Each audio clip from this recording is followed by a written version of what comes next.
Welcome. Hello, welcome everyone. Hi, so good to see all of you. Here we are for the Books That Save Lives Heart Wisdom panel. And it's so great to be back with all of you. Thanks for being here today. I'm Sherry Reichert Ballou and author of Say It Now. And today we have Nita Sweeney and Kim Colegrove who are going to be talking about staying centered in turbulent times. And wow, what the perfect topic for where we are in this moment. And I'm so excited to launch into our conversation and to get some tips and practices from these two, as well as Brenda, who is also here. Hi, Brenda. But first, before I even have them introduce themselves, Kim has so generously offered to start us with just a short closed eye breath work. Yeah, I think it's a great idea always before you jump into a conversation like this to just get present because we've all probably been working and going and doing things and focused all day. So you can close your eyes or not close your eyes, but I thought maybe we could just take two or three nice breaths together and with the intention that we're going to bring ourselves fully here. I think it's Nita that says drag your mind to where your body is. Isn't that one of your things, Nita? So let's do that together. You can either just look down, find something to gently stare at, or close your eyes down. And let's just take some deep breaths.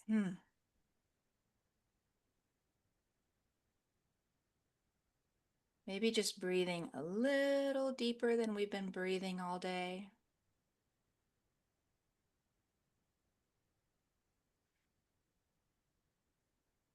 Gently directing our mind to where we are, right here, right now. Maybe a little body awareness.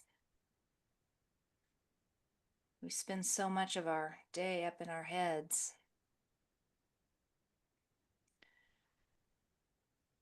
All right, I'm all checked in. How about you guys? Fully here. That was amazing. I don't know about anyone else, but for me, even just whatever, however long that few minutes was, that was so wonderful. Thank you. Thanks for doing that. Yeah. Yeah, it's great. It's great for our systems. So, welcome again, everyone. And typically at this point, I would have our authors introduce themselves first, but I think, Brenda, if it's okay with you, since Books That Save Lives is still fairly new to the world, I thought maybe we would have you start us off and just say a few words, and if Duncan wanted to say a few words, just about this wonderful new endeavor.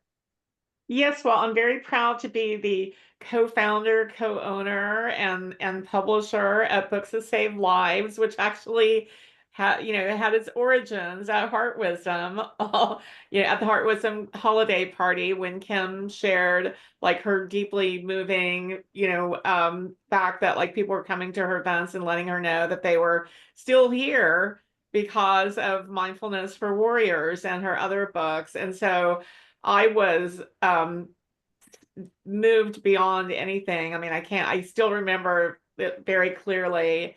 And it planted a seed in my mind. And that was like a little acorn that has grown to like a nice sapling, I think. And we're hoping it will become a mighty oak one day that offers people shelter and all kinds of enrichment. And like I it sort of happened by accident, but I think that now I realize I honestly feel like it was fated. This was what was supposed to happen. I remember Sherry having a conversation with you like around a year ago about your forthcoming book, Love List of a Lifetime. And then I said, oh, we're going to put it on, let's make it a Books That Save Lives imprint.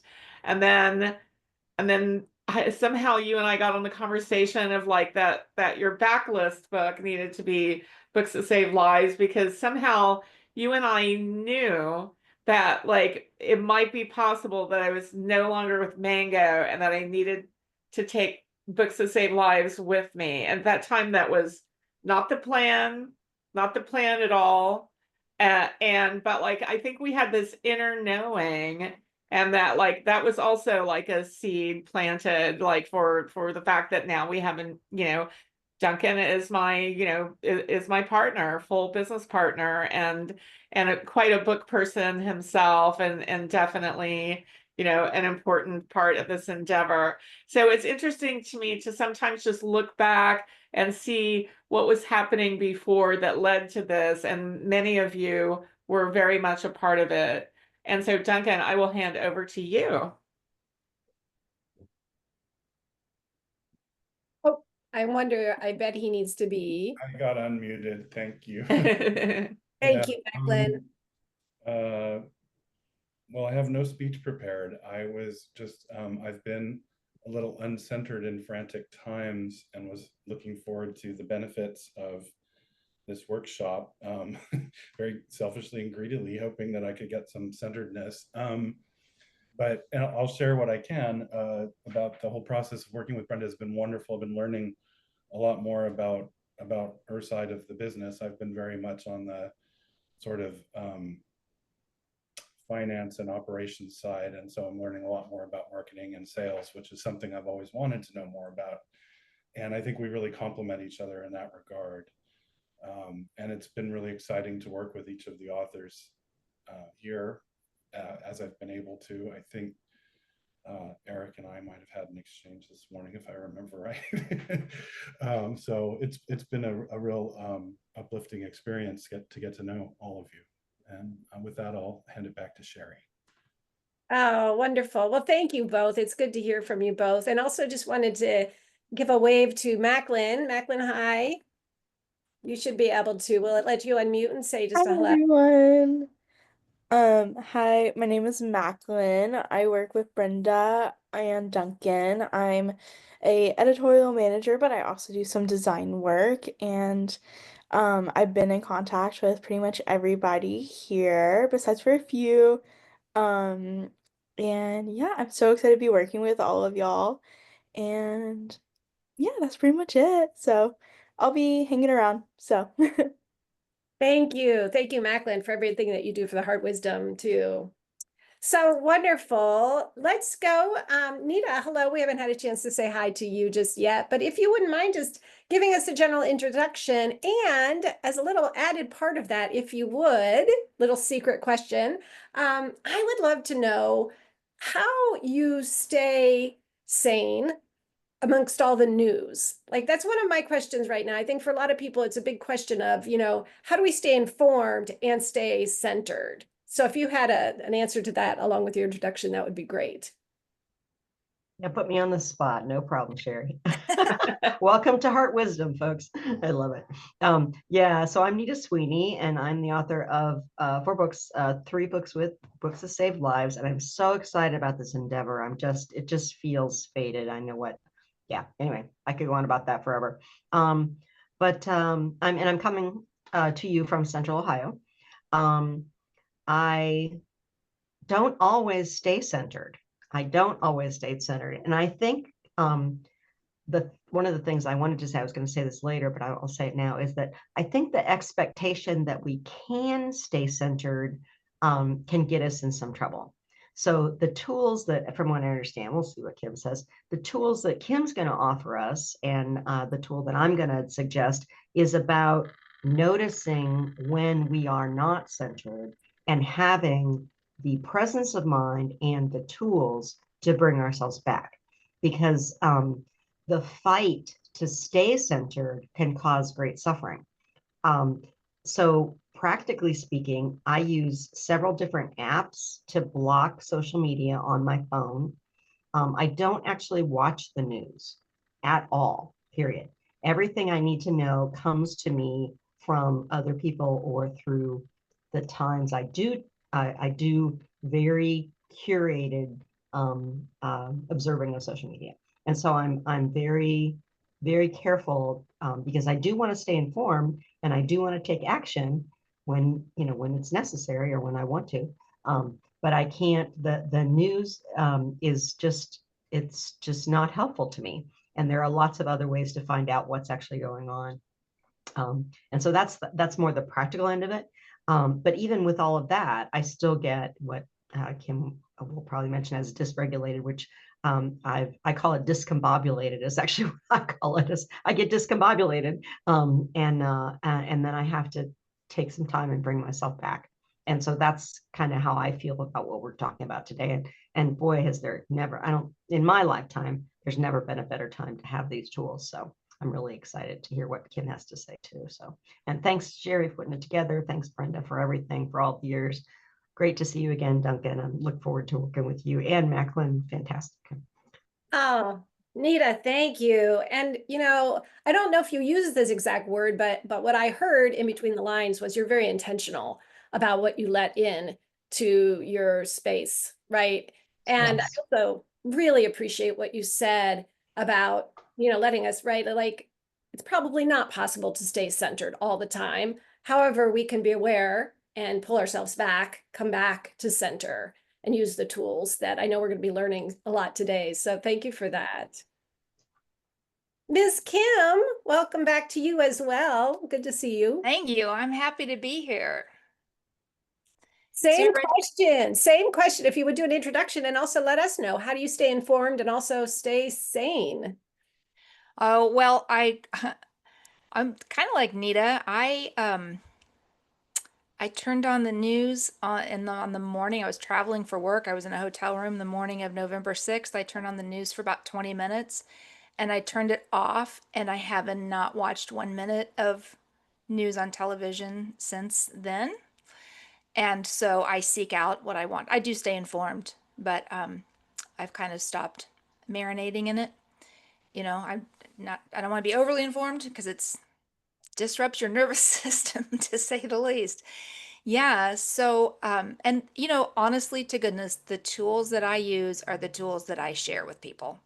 I practice what I preach. I'm not perfect all the time by any stretch of the imagination. I get dysregulated and we all do. I mean, but everything that I recommend to people and that I teach and talk about they're the exact tools that I use.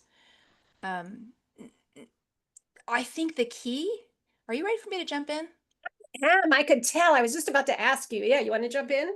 Yeah, I think the key for most of us is awareness and being aware of when we are starting to get overwhelmed or stressed out or flooded or dysregulated, when we can't think clearly, when our own personal stress responses start to kick in. Unfortunately, I think for a lot of people, because we need to, for all different reasons, but we develop a habit of pushing through, kind of ignoring those signs and symptoms because you're at work or you got to get this done or you're in public or you're whatever it is, you just kind of have to push through. And sometimes we do. But I think that's become too much of a default for people, to the point where people are dysregulated and stressed out and overwhelmed, but unaware of it. And the people around them might be unaware of it. And never have we lived in a time where we could witness so many emotionally dysregulated adults just all day, every day. So I think step one is to just a little more awareness, be a little more checked in with our mental and emotional well-being, and to do our best to work with it when it's on the incline instead of waiting until we are completely flooded or overwhelmed. And that takes practice, all right? And it takes awareness. So I've been talking a lot lately to people about self-regulation, emotional regulation. I have an adult daughter who is just 2 years out of college, and she works in a residential psychiatric facility for children. And she's on the family support team. And so she works with children with a lot of mental and emotional and behavioral issues. And she also works with the families. And so she's not unlike the first responders and nurses that I've worked with over the years, because she is inundated with secondary trauma, being exposed to and impacted by the trauma of others.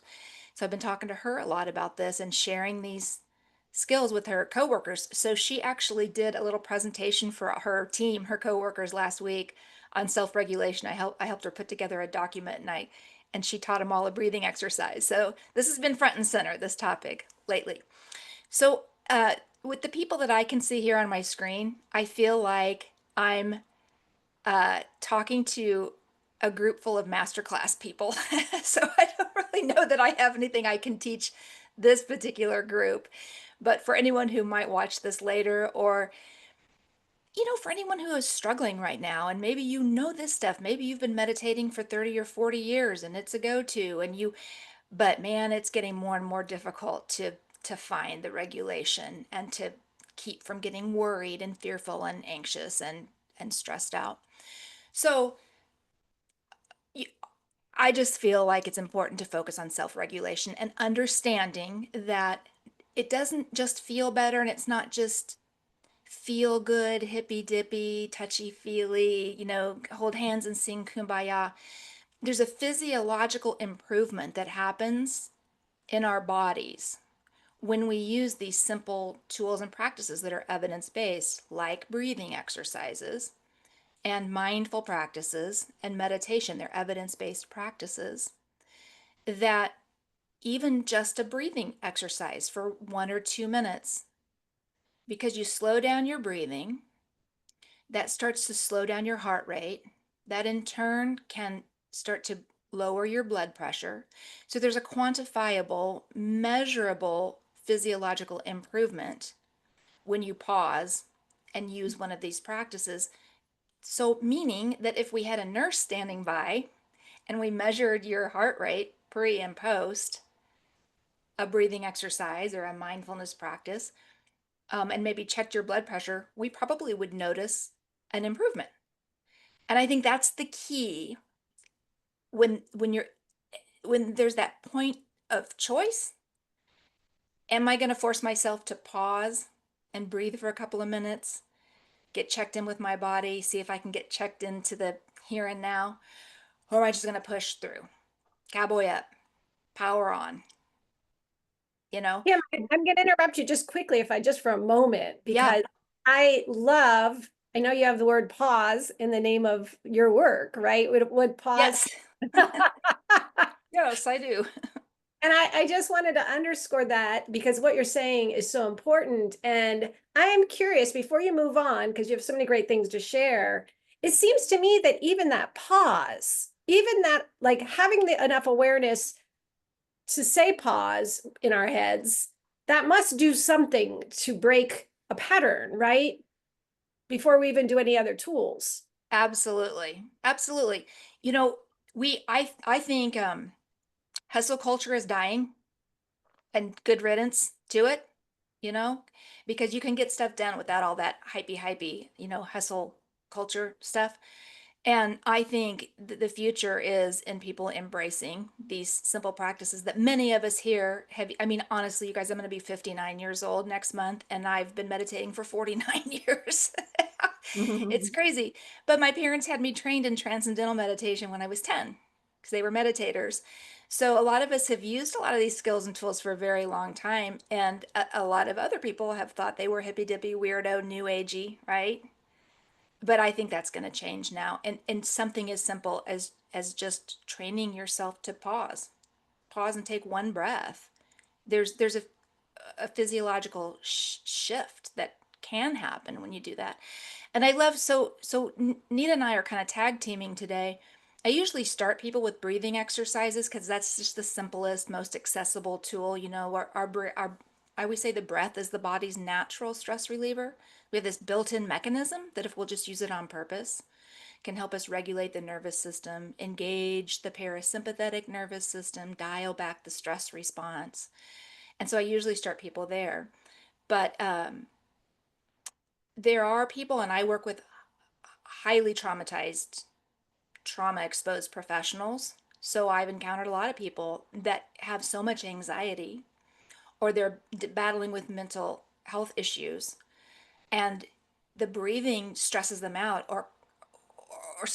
can cause a panic attack, forced breathing, forcing them to breathe in a particular way. So for people who struggle with that, it's good for them to learn about body awareness and other ways to get themselves out of that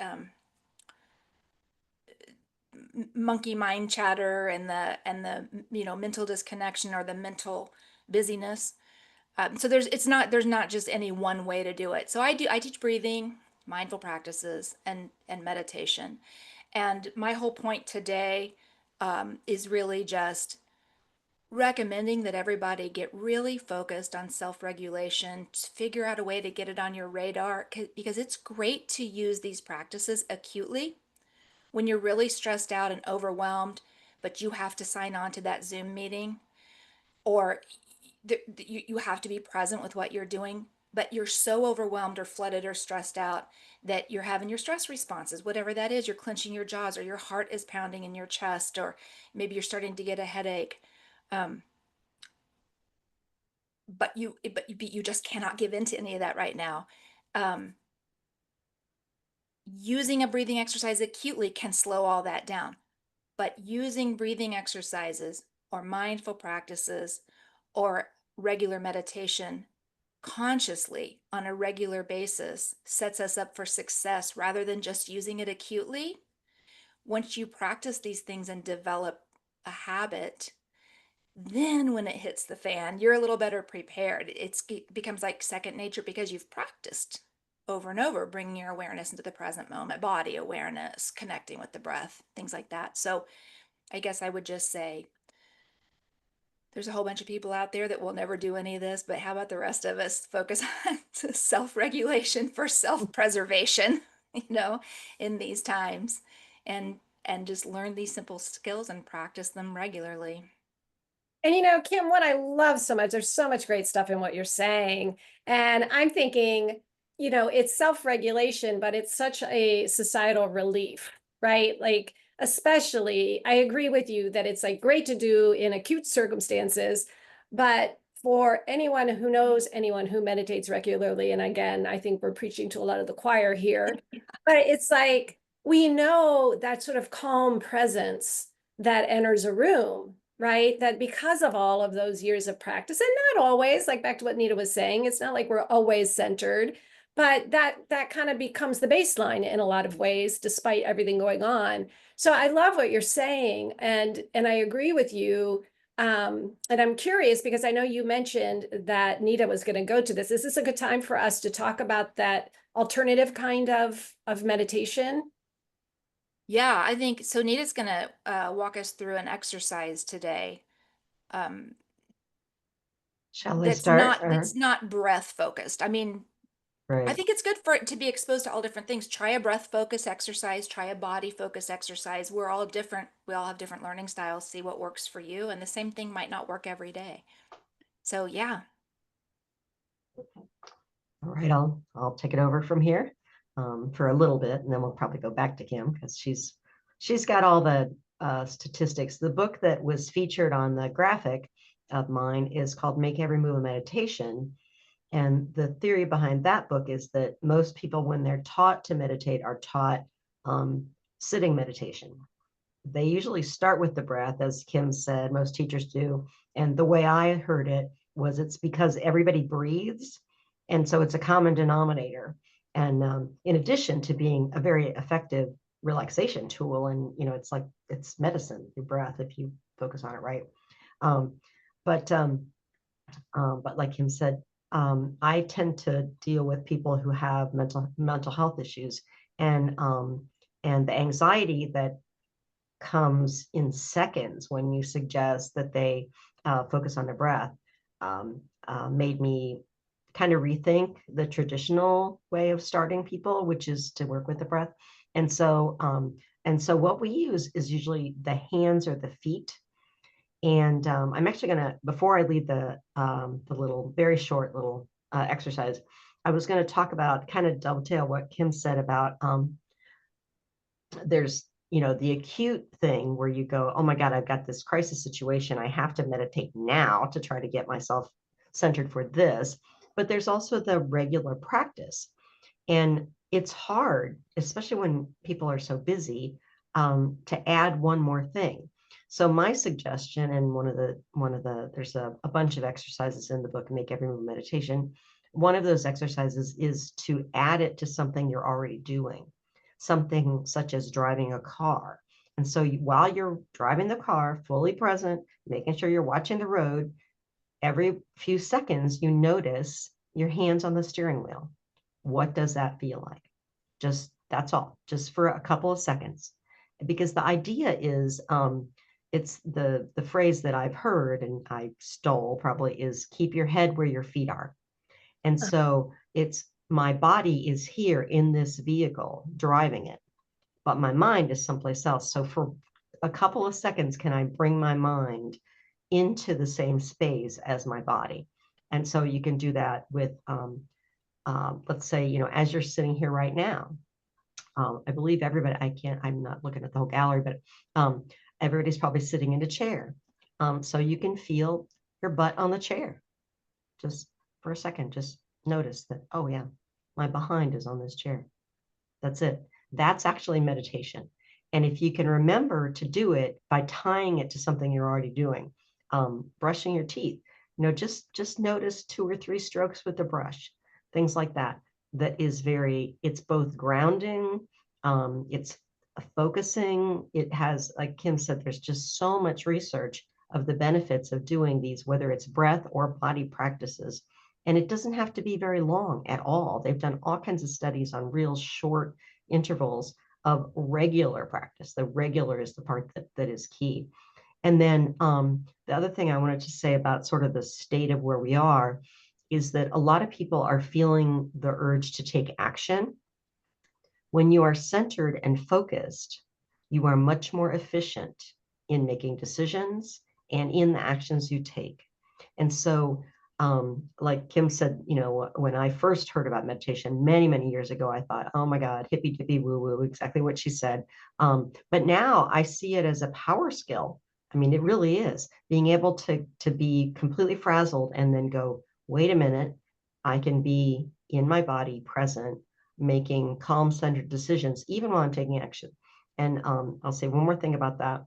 A lot of the examples in the book, Make Every Move a Meditation, are from me running sort of insanely long distances, because that's a thing I like to do. And what they have found with elite runners, they look like they are, if you watch a really elite runner, they look like they are completely relaxed. And they're intensely working. They're not, but they're only expending exactly the amount of energy they need to do whatever activity they're doing.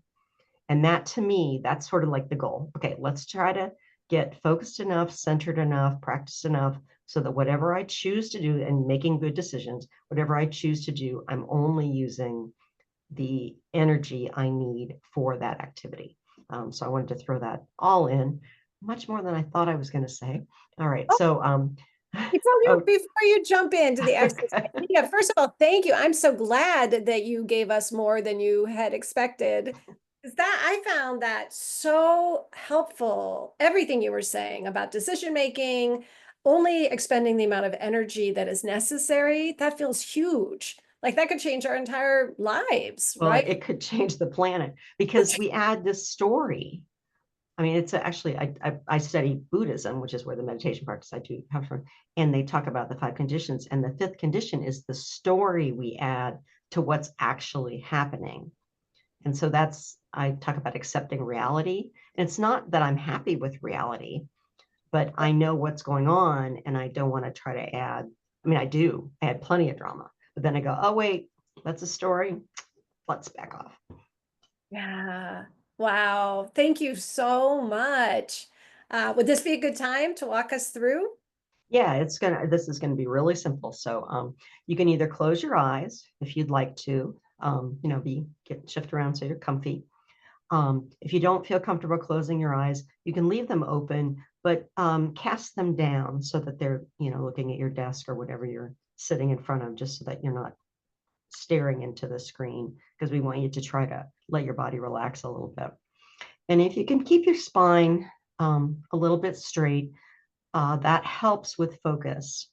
That helps with concentration to have the spine straight, because when you close your eyes or when you put your focus down, the mind goes, oh, nap time. Oh, nap time. And so if we keep the spine straight, that helps keep us relaxed but awake, because that's the balance you want in meditation, is relaxation with alertness. So just sit like that for a second or two.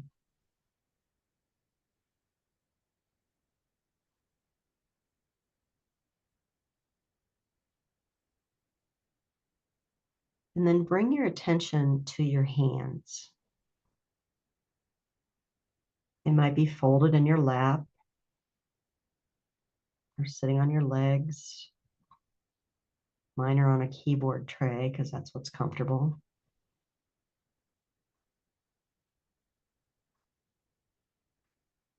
Just give some attention to these hands that we use all day long.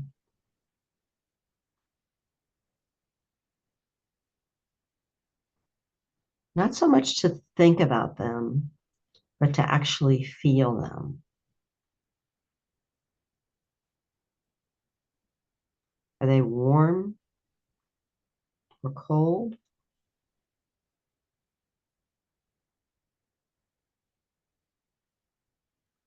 Are they soft or rough?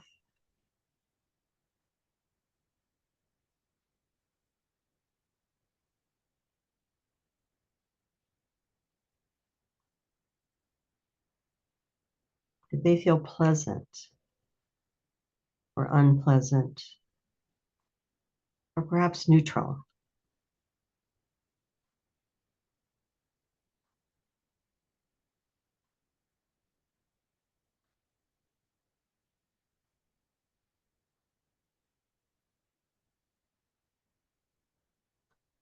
Are they curled? Are they flat?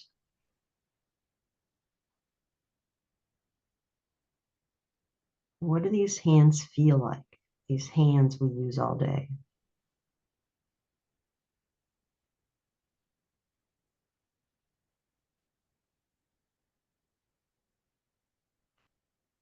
And notice the place where they might be touching something. So for me, there's a cushion on the keyboard tray so the softness of my skin is touching the softness of the keyboard cushion.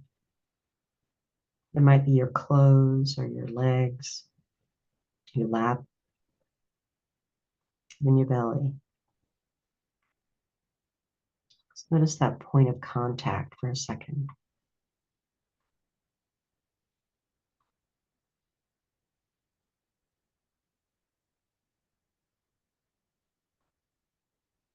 And be aware of any judgments that might arise of your hands, of me, of the world, and also any kind thoughts that arise. Just notice those, and you can let those go and very gently bring your attention back to what those hands really feel like.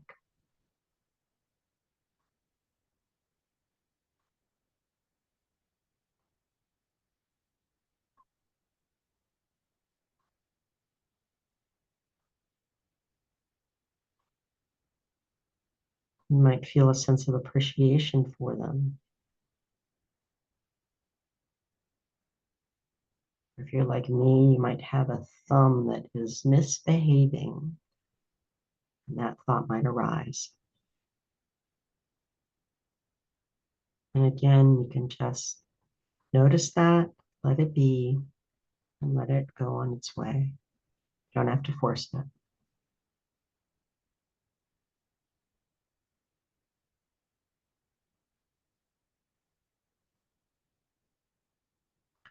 And that's pretty much it.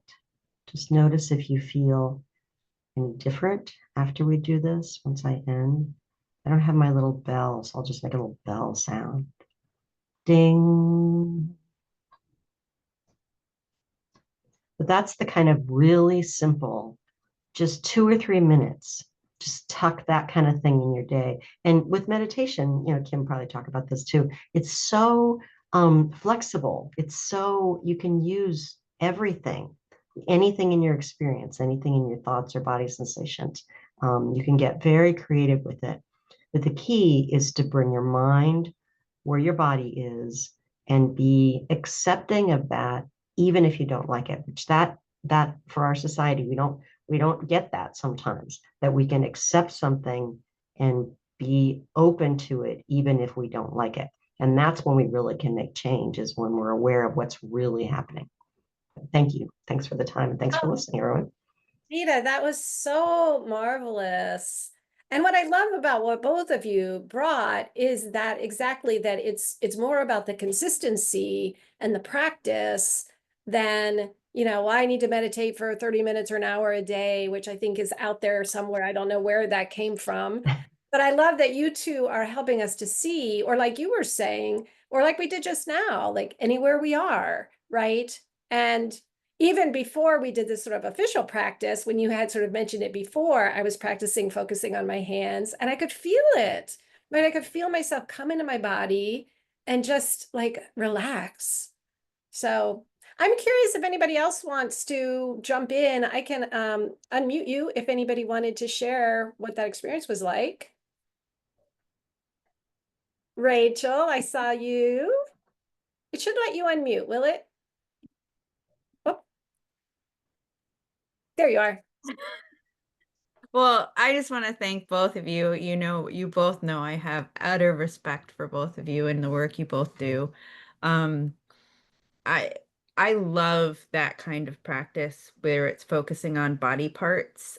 For me, who gets very distracted very easily, that really helps me stay in it. It's one of the reasons why I had started making it a regular practice to do it while I wash my hands. So I knew Sherry would love that I brought this up. Hoping you would. So it's in my book, and it came out right before the pandemic. But during the pandemic, I actually really made it a regular practice, and now it's embedded because I did it all the time. Where when I'm washing my hand, I'm completely mindful, and I take that time every day. Every time I wash my hands, I've made it so that it's that set practice, so I don't have to do that acute. I just go to it and it's there. But I pay attention to everything from pumping the soap to the way it smells to the way the bubbles move on my hands but because it's that physical, and then I keep my breath steady and going. And so I just have married the two with it. But that was the first thing that I found out that I could actually keep to and do regularly. Because, like you guys were saying, it's really hard to add stuff to your day. So why not do it with the things that I'm already doing? So in the shower, in the bathroom, wherever I already am at the sink, it just helps me stay knowing that I can get there quickly. And because I do it regularly, and that definitely helps, because I have a hard time remembering to go to the other tools. Remembering to do tapping, remembering to do sit down and stay somewhere for this long a time. But that one I can stay consistent with, and I know it really helps. So thank you both for bringing up these things, because I love you both so much, and and I'm so happy to see you here. We Well, love you Rachel, too, Rachel. Yeah, it's great to see you too, Rachel. I did that right. and I am so glad. I was hoping you would bring that up because hopefully hand washing is something everybody does, if we're lucky enough to have water and soap, right? Those of us fortunate enough to have those things. And so I love that because it's like that habit stacking, right? That seems to work so well, and what Nita was pointing to. So I'm so glad you brought that in. Anybody else want to share what your experience was or other thoughts? Brenda, hello. Yes. I was hoping, Kim, that you could tell people the story of that. I think it was in Iraq, a vet that was so shut down that he didn't see color. Ah, yeah. I have a video of him talking about this. So he was a Marine. He joined when he was 17. Um, left home when he was 18, and he was one of the first people into Afghanistan. And so he really has some stories. He's in my first book and some of his stories. And I think he didn't shower for some 300 days or something insane when he was over there. But um, he came back with so much trauma, but no conscious awareness of what that meant, or like even the definition of the term, and then got into law enforcement. He's still a police officer, but he, I think, was kind of voluntold by his wife to go to a 5 day treatment program for veterans and first responders. And when he was there, he really leaned into the week. Well, when he first got there, on day one, I worked for that organization for 5 years, and on day one, they would get meditation first thing on day one in the morning, and he was like, "F this hippie BS." I mean, he wanted to leave, but he leaned into the week, and then at the end of the week, they do a really important ceremony out in nature, and he committed himself to it and did this, this ceremony after all the learning and everything he had done all week. And his story is about helping pick up and clean up everything to load up the cars to leave this area of nature. And he said as he was walking out of the wooded area, he looked up and he felt breeze on his skin. And he saw colors that he felt like he had never seen before. And he was just like a little kid looking around. And he could see the leaves on the trees just crisp and clear in colors. And he said it scared him. And in the video, he says, "I don't know why it scared me." So he went and talked to the therapist that goes through the week with them about that. And he said, "That freaked me out. Like, what is going on?" And the therapist said, "You have been so traumatized that your body shut down so many of your senses. It's a defense protection mechanism that happens. And so when you shut down good emotions, bad emotions, like you shut down everything." And, he went to, I'm not a therapist, clearly. I can't explain this the way he did. But he said, "You're healing and you're coming out of that." And so all of everything that was closed and shut down is starting to open for you. It's not anything to be afraid of. You're you're doing the work, you're healing. It's really beautiful. And he lived and survived, and he's doing great. And not for anything, but part of it's because he meditates regularly. So that really is that was really after his first day of literally wanting to leave the program because they were starting with meditation. Yeah, yeah, it's beautiful. It's really beautiful. I'm curious, how did you or whoever else was the person get him from that, no way am I doing this hippie thing to the willingness? Because I think that is a pretty common thing. Yeah, he just he didn't have a choice. I think that Oh, he'll say now that if he wouldn't have gone through that program and leaned in, he wouldn't be married anymore. It changed everything. It saved his marriage. It changed the kind of dad he is. He's got a lot of great stories about, pre-treatment. And then after that, he did just a lot of regular therapy, and he just embraced all the tools, you know. So yeah, Rachel, thanks for the wash your hands thing, because I teach people a lot that struggle, to add something to their day, or one more thing to their to-do list. So I just talk about habit triggers and finding something. So that's hand washing is a habit trigger. When I do this, I will also do, and just to at least get them to body awareness for a minute, or 3 deep breaths, or anything. It's the simplest thing can really create a reset for our nervous system.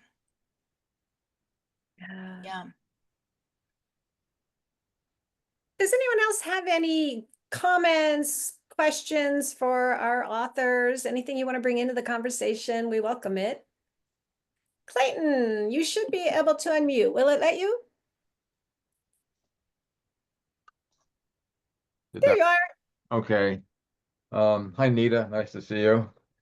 Um, Clayton, this is very basic, very, very basic. Is there an accepted definition among the authors as to what centeredness actually is? well, I'll say that it's when my mind is not racing and my head is in my body. But that's comes from the Buddhist tradition. So it's being in the present moment. I mean, that's how I think of it. But psychologically, the term that I didn't actually know till a few years ago, despite decades of therapy, is dysregulation. And so when and Kim will be able to talk to this because she's much more trained in this, but when our nervous system is kind of offline, where it's not um, well, I'll let Kim talk more about it, but there's like a parasympathetic and sympathetic nervous system, and one of them controls the fight and flight, and the other one controls sort of the peace of things. And so for me, it's when I'm in the moment and I'm in the parasympathetic. Is that right, Kim?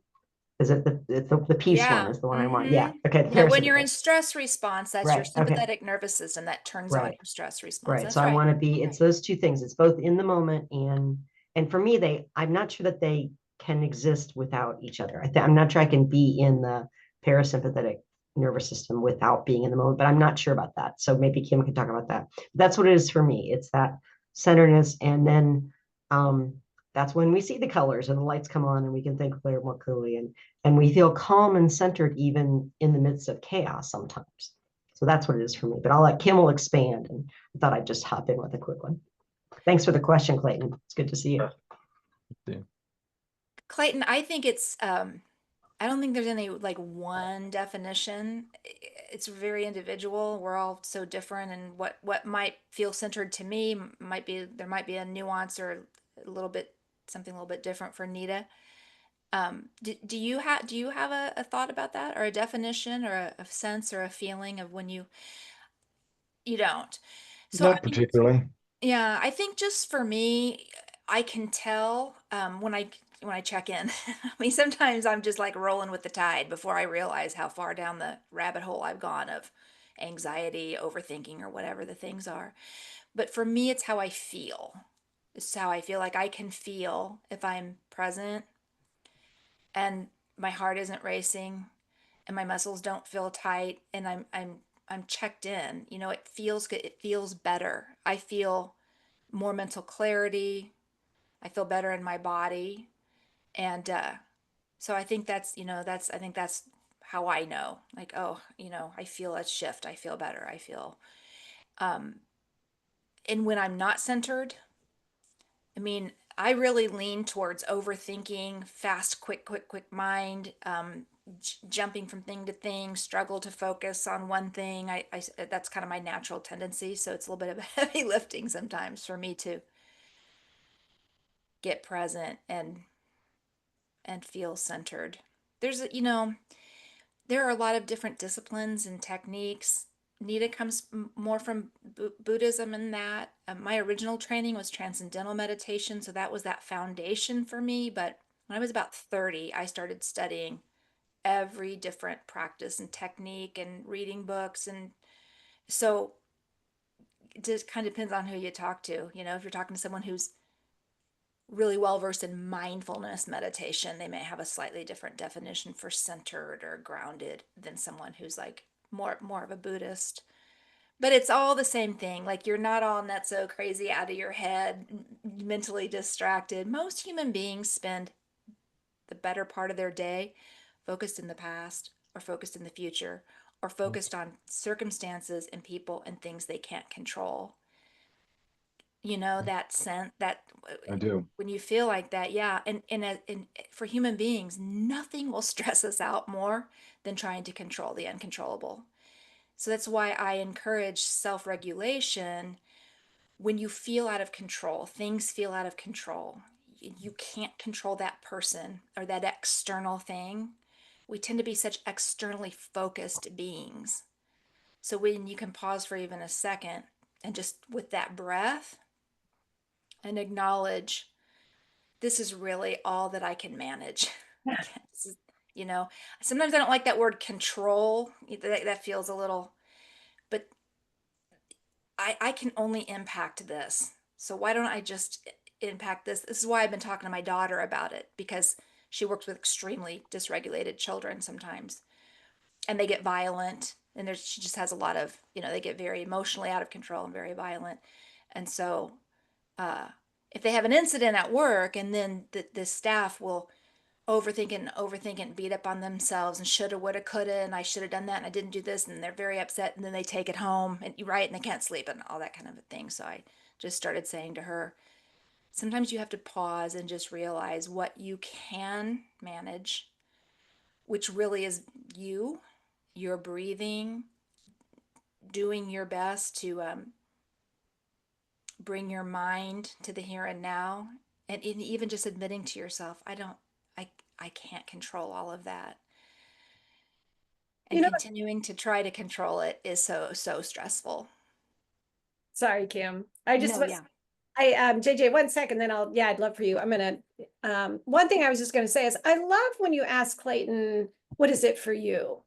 Because when you did that, I saw like what a really helpful practice for all of us throughout the days. Like, is this center? Does this feel center? And then just to notice, like I know for me sometimes I don't even hear the birds, right? And then I'll suddenly hear the birds. And then that's like, oh, that feels like center to me when I'm, in nature or whatever. So I just love that. And I wanted to acknowledge that and just encourage anyone who wants to try that over the next rest of the day or days, like just to check in with yourselves and see what it is. Because I thought that was a beautiful question, Kim. JJ, hi. Hi, oh, I have a lot in common with a lot of you. I worked 45 years in mental health, and a lot of it with young kids, very young, 5, 6, 7 years old. And then my last position was with college age kids with psychiatric issues. It was in disability services. And I think all of the points that all of you are making are exactly right. Just after looking back on that much experience, it's all on, I always pictured a continuum. And then the word you comes in. It's so specific, yet we're on a continuum, and you can move very rapidly from calm and peaceful to completely out of control, with especially some of the kids that Kim's daughter's working with. And the strategies are so different depending on age, level of trauma, prior experience, willingness, like the fellow who had been in the military and was completely traumatized. And it's just so important to focus on that individual. And our criteria was get some healing to happen, but it would remind us, diagnose and heal. You identify and manage. You don't necessarily prescribe anything. I didn't, but so I think management is the complete key, and those tools are so available to anyone, anytime, anywhere. And they are teaching them in classrooms. One of the big shifts in classroom, and I've been retired a long time, I'm 78. And so I've been out of the classroom for a long time, but is that back when, in the wonderful old days, we could do a lot of touch, and touch is a master teacher, and it's what's missing from a lot of kids that come in with a shell and from adults. But good luck with touching adults now, and almost trickling down to children. And that's a major loss with lawsuits and all kinds of awareness, some of it based on really bona fide things, but it has cut off that thing we can do with these. And in the olden days, one of the things for diagnosing was called the hand test. It was about 10 pieces. I don't know, Kim or Nita, if you've ever seen them. And the hands would be in different positions, and the kids would say what they thought it meant. And that told you everything about what hands meant to them. And a big part of our program for healing was touch, positive touch, giving and taking. So yeah, you've had just a whole plethora of ideas, and they're much appreciated and most needed by the general public. And I don't have a TV. I haven't for years. Never watched the news. Ignorance is semi-bliss. It's going to seep in anyway. You can't avoid it. But so yeah, appreciate all your comments and Thank you. Thanks, JJ. Appreciate that. Um, Eric or Karen, yeah, I was just gonna say, Eric or Karen, if you wanted to jump in. Karen, you should be able to unmute. Do you see a little unmute? Yeah, there you are. Yeah, I'm so appreciative of being here and hearing what people have to say, because I have really been struggling a lot lately with just my mind spinning way too much. And not just because of the world around us, which I unplug from to the best of my ability, but because of some real health challenges that both my husband and I have been dealing with over the past couple years, really. And so I find at 86, I find myself thinking, how much longer do I have? And how much longer does he have? And so my mind goes way, way, way, way out. And so I really I so appreciate what I'm hearing you all say, because it's bringing me back to the realization that I have let some practices go that I used to regularly do. I was a TM person too for many years. How and why I let that go, I don't know. And at this point in my life, the thing that centers me the most is to sit and write. And that's probably why I've ended up writing a number of books, because that's the way I find my sanity. But I don't want to have, I mean, it's not that I don't want to do that, and will continue doing that, but I want simpler practices. I loved the thought about just washing my hands and thinking about washing my hands. It reminded me of the book by Brother Lawrence that I read so many years ago, Practicing the Presence. And it was all about just being focused on, if you were doing the dishes, you were not doing anything else. If you were frying an egg, you were not doing anything else.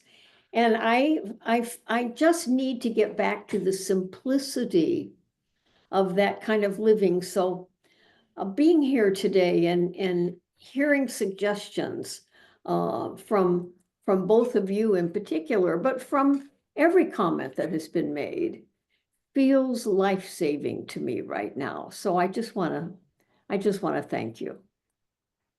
Oh, Karen, that was beautiful.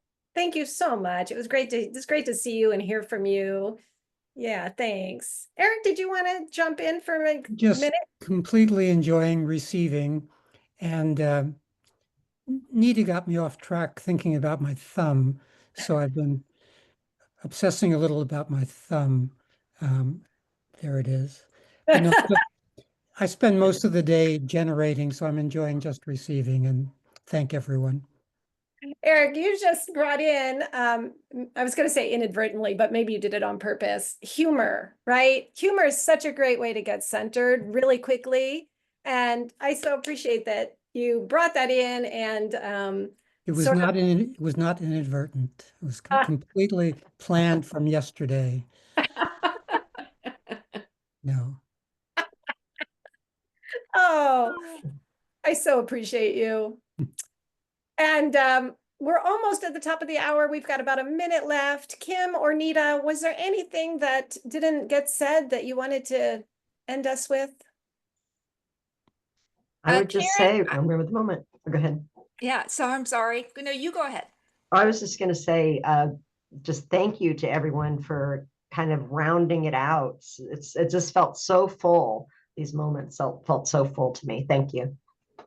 I was just going to tell Karen, if she's looking for very short, easy, simple, maybe you gave up, maybe you kind of got away from transcendental meditation because it's 20 minutes twice a day. I think that might have been the reason why I, but Nita has a lot of amazing, short, little, simple practices in a couple of her books, A Daily Dose of Now, which I have right here, and then Make Every Move a Meditation. I mean, she has a lot of just very simple.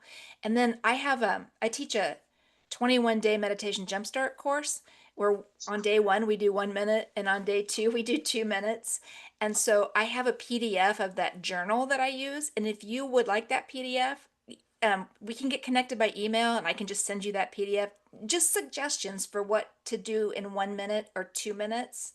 Because, you know, if you don't want to do 20 minutes twice a day, I hear you.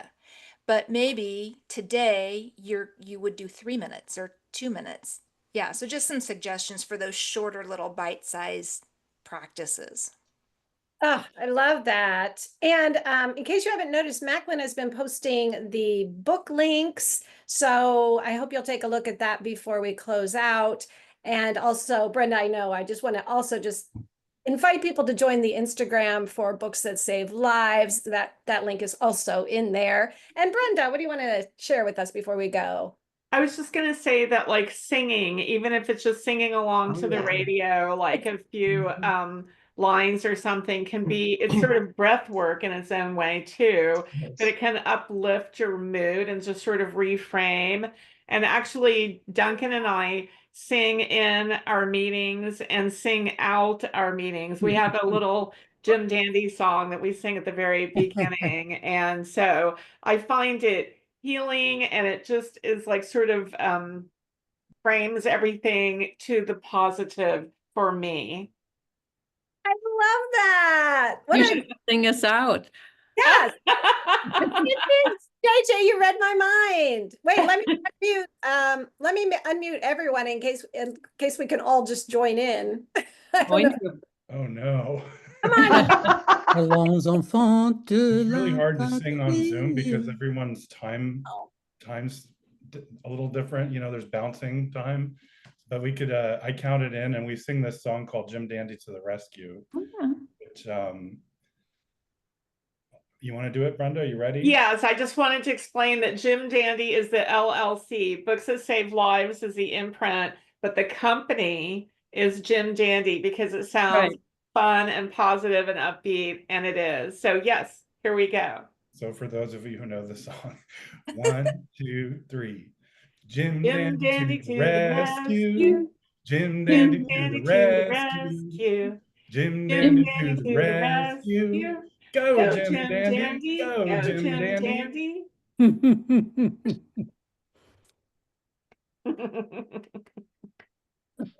just want Take that, Taylor Swift. Oh, I love it. I love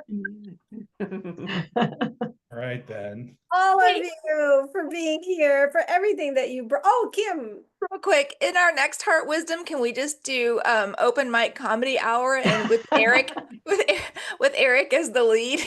Yes. Love that. I love that. Thank you. Yeah, and I was just gonna say, as we're closing out, you know, I don't know about you, but I feel so centered and present and happy and energized after being with all of you. So community, right? Kindred spirits, like-minded community, and books, like other ways to calm ourselves down and get centered. Thank you all for taking the time to be here. It was wonderful to see all of you. We will get on a regular schedule again, and so we hope to see you on a regular basis in the future. Thank you. Thank you, Kim, Nita. Thank you, and Sherry. Thanks, everybody. it. Thank you, everybody. Bye, all. Bye.